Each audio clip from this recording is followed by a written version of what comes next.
Good evening, ladies and gentlemen, lovers and seekers. Our fragment this evening has a headline that reads, "So, says the Queen," and the body reads, "It's not about winning or losing, but how the game is played. It's not about the destination, but the journey. It's not about questioning obnoxious platitudes, but quietly accepting absolute nonsense." Interesting. Let's get cracking. 1. Opening Gambit, the familiar scent of wisdom. The fragment begins by imitating a certain genre of phrase, the comfortably worn moral proverb. It's not about winning or losing, but how the game is played.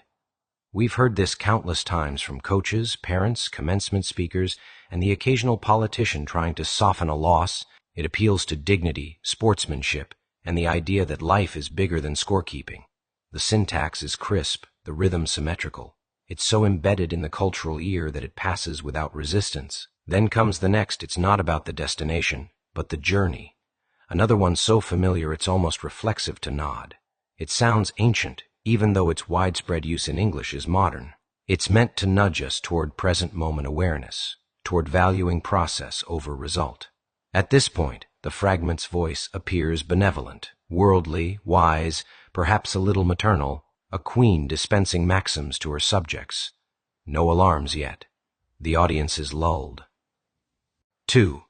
The third line, turning the knife, then comes the pivot. It's not about questioning obnoxious platitudes, but quietly accepting absolute nonsense.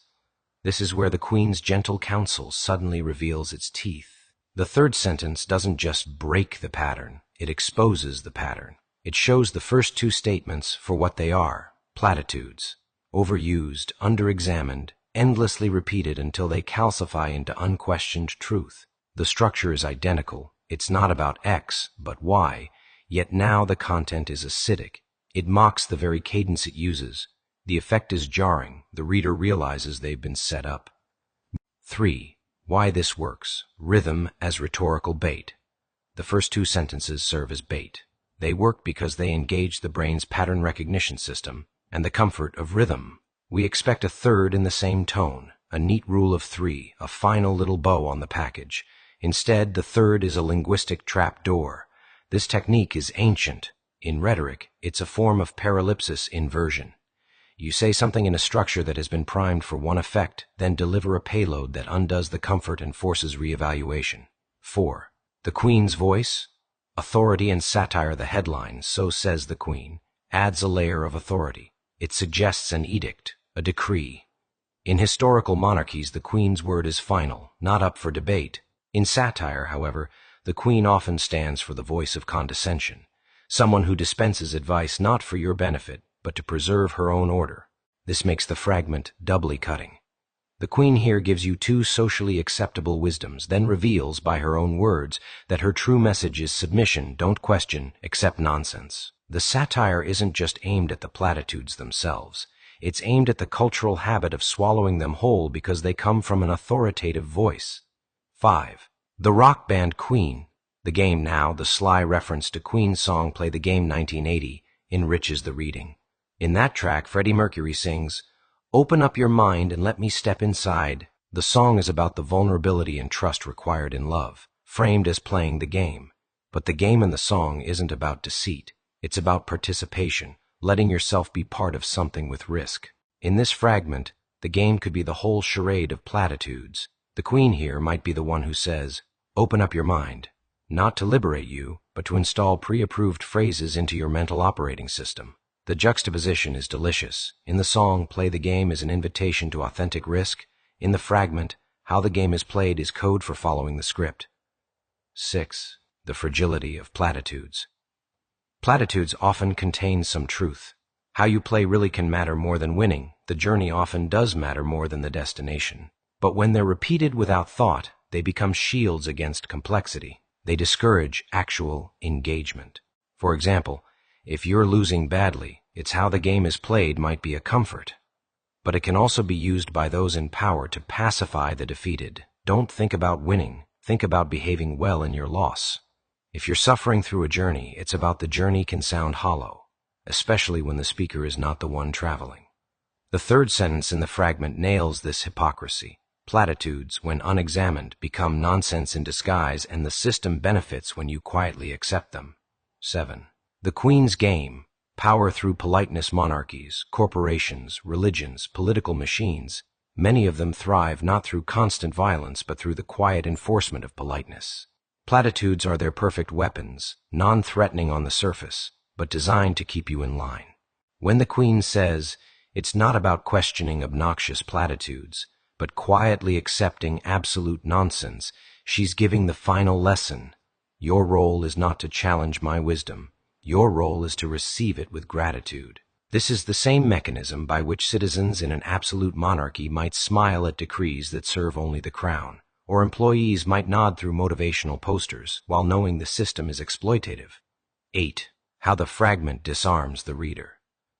The brilliance of this structure is that the reader's guard is lowered by the first 2 lines. By the time the reversal hits, the self-recognition is uncomfortable. I just agreed with 2 cliches without thinking. The fragment forces a moment of self-awareness. If I swallowed those 2 without critique, what else am I quietly accepting? This is the philosopher's doorway, using the rhythm of authority to smuggle in the call to rebellion. 9. Applied beyond words, the game as life mechanism. Imagine the Queen's 3 sentences applied beyond verbal wisdom. 1. In school, it's not about grades, but about learning. True, but can be weaponized to justify inequities in grading systems. 2. In work, it's not about the title, but about the work you do. Comforting, but can discourage ambition that threatens hierarchy. 3. The reveal, it's not about questioning the system, but quietly accepting absolute nonsense. Now we see the skeleton beneath the smile. 10. Philosophical counterplay. How to beat the Queen's game.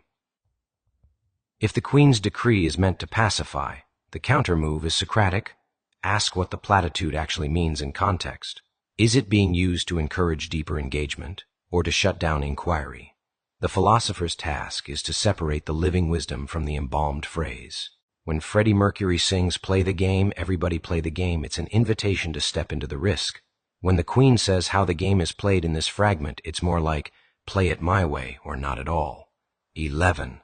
The self-reflexive humor. The fragment also carries a self-aware humor, because by calling the first 2 statements obnoxious platitudes in the third, the Queen inadvertently insults herself. It's a wink to the reader. Even the one who speaks with authority can be ridiculous, and sometimes knows it.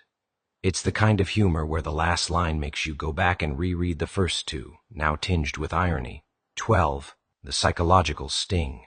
The reason the final line stings is because it names a social truth. Many people do quietly accept absolute nonsense every day. They accept it in media narratives, in workplace memos, in family traditions, in the casual wisdom of friends. The Queen's role here is to normalize it, so that to resist is to appear rude, ungrateful, or ungracious. And many people will choose politeness over confrontation, even at the cost of truth. 13. Closing the circle in the end. So says the Queen is not just about platitudes. It's about the machinery of delivery. It's about how authority wraps nonsense in the warm blanket of familiarity, and how easy it is for the mind to drift into agreement. The Queen's game is simple. 1. Open with 2 familiar, non-threatening truths. 2. Deliver a third that cements obedience.